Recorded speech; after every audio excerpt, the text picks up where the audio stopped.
كتاب الله وعترتي كتاب الله وعترتي أهل بيتي.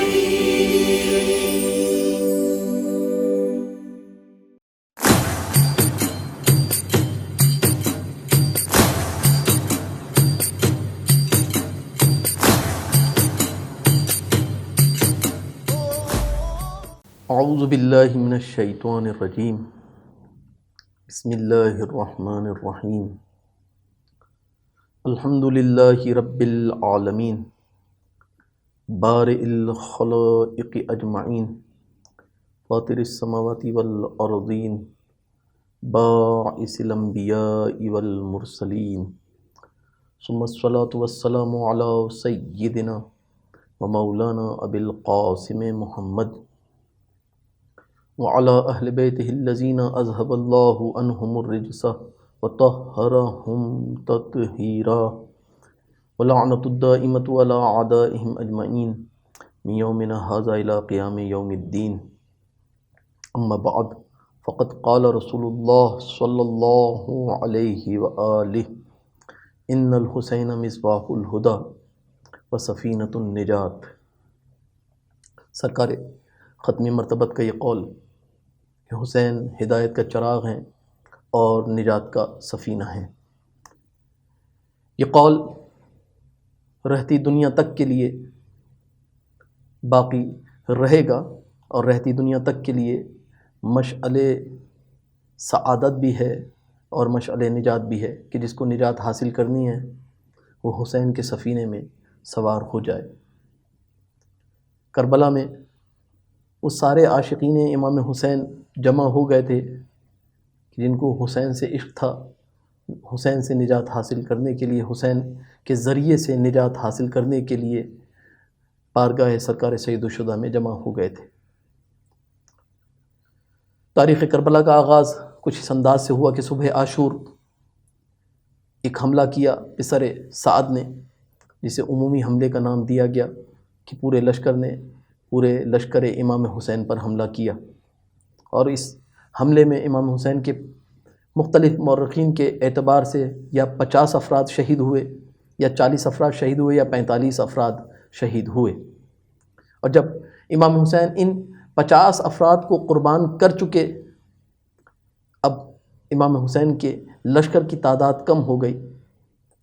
اب اس اعتبار سے امام حسین نے اس جنگ کو طے کیا کہ اب عمومی حملہ نہ کیا جائے بلکہ تن بتن یا دو بدو حملہ کیا جائے، 1 بائی 1 حملہ کیا جائے. ایک کے بعد ایک صحابی جائے دشمن پر حملہ کرے اور دشمن کے جتنے سپاہی تحقیق کر سکتا ہے وہ تحقیق کرے، کیونکہ حسین اب اتنے افراد اپنے ساتھ نہیں دیکھ رہے کہ ایک ساتھ حملہ کر سکیں.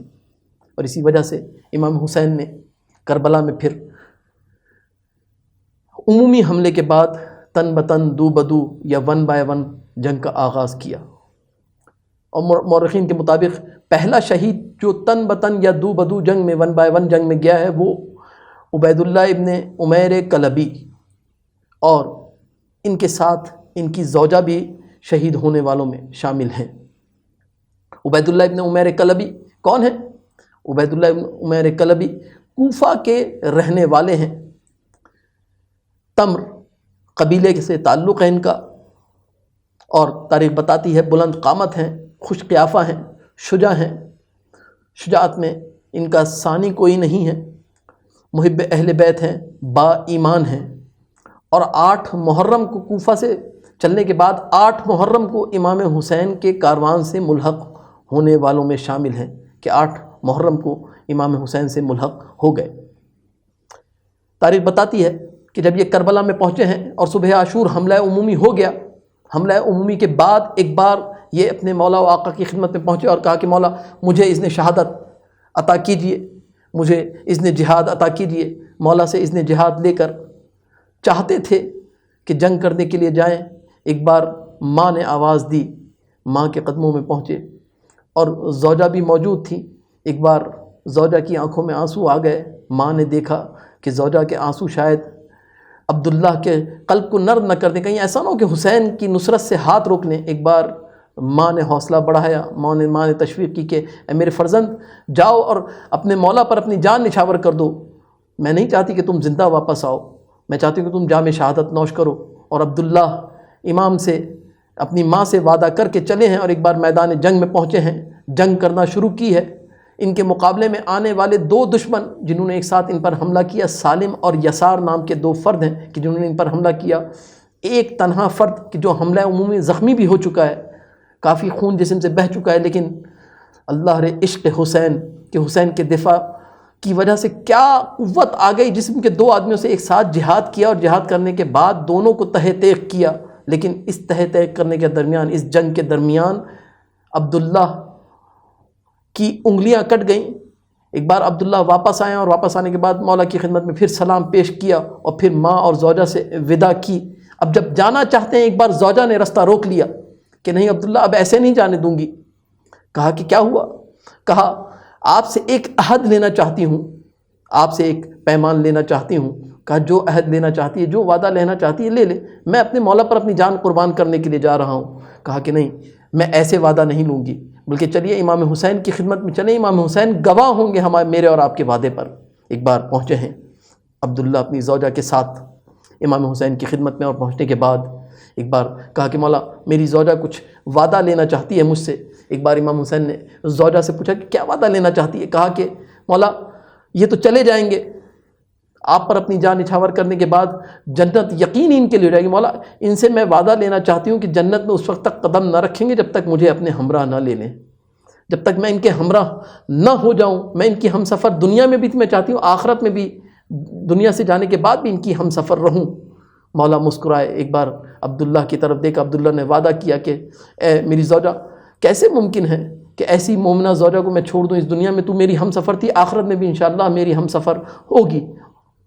تاریخ بتاتی ہے کہ کیا ہم سفری کا حق ادا کیا کہ جب عبداللہ میدان میں گئے ہیں اور جانے کے بعد جہاد کیا ہے، جہاد کرتے جاتے تھے، ہر طرف سے تیروں کی بارش ہو رہی تھی، عبداللہ کا جہاد جاری تھا۔ ایک بار عبداللہ کے جسم پر زخم لگے ہیں اور زخم لگنے کے نتیجے میں عبداللہ زین سے زمین پر آئے ہیں، اور آنے کے بعد عبداللہ کے جسم سے جان نکل گئی، روح پرواز کر گئی۔ پسر سعد نے حکم دیا کہ عبداللہ ابن عمیر کلبی کا سر کاٹ دیا جائے۔ عبداللہ ابن عمیر کلبی کے سر کو کاٹ کر ایک بار اس کٹے ہوئے سر کو عبداللہ کی ماں کے خیمے کی طرف پھینکا گیا، عبداللہ کی ماں کی طرف پھینکا گیا، اور جب یہ سر عبداللہ کی ماں کی طرف آیا ہے تو زوجہ نے بڑھ کر سر کو اپنے آغوش میں لیا، اور لینے کے بعد عبداللہ کے سر سے خون اور خاک کو صاف کیا، آنکھوں میں آنسو بھر کے عبداللہ کے چہرے پر ایک حسرت بھری نگاہ ڈالی۔ ماں نے جب عبداللہ کی زوجہ کو دیکھا روتے ہوئے گریہ کرتے ہوئے، ایک بار عبداللہ کے سر کو لیا اور دوبارہ واپس فوج اشقیہ کی طرف پھینک دیا، یہ کہہ کر کہ جو چیز ہم راہ خدا میں دے دیتے ہیں وہ واپس نہیں لیتے۔ اور اس کے بعد پھر زوجہ آگے بڑھی ہے، اور کس انداز سے آگے بڑھی اور کس طرح سے ہم سفری کا حق ادا کیا کہ عبداللہ تم تو جہاد کر کے اپنی منزل تک پہنچ گئے، لیکن میں بھی تمہاری ہم سفر ہوں، میں تمہارے ساتھ ساتھ رہوں گی۔ ایک بار عمود خیمہ لی اور فوج اشقیہ پر حملہ کیا، اور اس فوج اشقیہ نے اس خاتون کا بھی خیال نہیں کیا اور خاتون کو بھی تہہ تیغ کر دیا۔ تاریخ بتاتی ہے کہ جب عبداللہ کی زوجہ گئی ہیں تو فوج اشقیہ کے سپاہیوں نے عبداللہ کی زوجہ پر حملہ کیا اور تلواروں کے وار سے عبداللہ کی زوجہ کو بھی شہید کر دیا۔ اور جب عبداللہ کی زوجہ نے عمود سے حملہ کیا اور حملہ کرنے کے نتیجے میں شہید ہو گئی تو عبداللہ کی ماں نے بھی عمود خیمہ کو اٹھایا اور اٹھا کر فوج اشقیہ کی طرف بڑھی اور للکارتی ہوئی بڑھی کہ جس کو تم نے شہید کیا ہے میں اس کی ماں ہوں، تم سے مقابلہ کرنے کے لیے آ رہی ہوں۔ ایک بار جب آگے بڑھی تو امام کے حکم سے امام نے روک دیا، کہا اے معظمہ خواتین پر سے جہاد ساقط ہے، واپس آ جا۔ امام کا امر تھا، واپس آ گئیں، بیٹے پر گریہ کیا، لیکن کیا کمال نصیب پایا عبداللہ نے کہ اپنی زوجہ کو سعادت کے رستے پر لے کر گئے، ماں بھی سعید ہو گئی، خود بھی سعید ہو گئے، جام شہادت نوش کیا۔ وہ جذبہ شہادت کے جو قلب عبداللہ میں تھا وہ آخر اپنی آرزو تک وہ پہنچ گئے، اس جذبہ شہادت کے تحت اس آرزو کو پا لیا کہ جس کو لے کر وہ کوفہ سے کربلا آئے تھے۔ تاریخ بتاتی ہے کہ عبداللہ کا مقام کتنا بلند تھا اور کتنا بلند ہو گیا کربلا میں امام حسین پر جان نچھاور کرنے کے بعد، اور جب جان نچھاور کر دی امام حسین پر، جام شہادت نوش کر لیا، تو اس کے بعد اب مقام اور بلند ہوا، اور اس انداز سے بلند ہوا کہ وقت کے امام زمانہ علیہ الصلوۃ والسلام عجل اللہ تعالی فرجہ الشریف نے زیارت ناہیہ میں بھی عبداللہ کا نام لے کر عبداللہ پر سلام کیا، اور زیارت رجبیہ میں بھی عبداللہ کا نام لے کر عبداللہ پر سلام کیا ہے۔ خوشا نصیب عبداللہ کے زوجہ کے ساتھ بہشت کے سفر کو طے کیا، خوشا نصیب عبداللہ کے امام حسین پر اپنی جان نچھاور کی، خوش نصیبی عبداللہ آپ کی کہ آپ نے اس سعادت کو پا لیا، اور اس سعادت کو اس انداز سے پایا کہ نہ فقط امام حسین نے ہاتھ اٹھا کر دعا دی بلکہ وقت کے امام نے بھی آپ کو سلام کیا، آپ پر سلامتی بھیجی، اور آپ جام شہادت نوش کر کے اپنی اس منزل تک پہنچ گئے کہ جہاں آپ کو پہنچنے کی تمنا تھی۔ والحمد للہ رب العالمین۔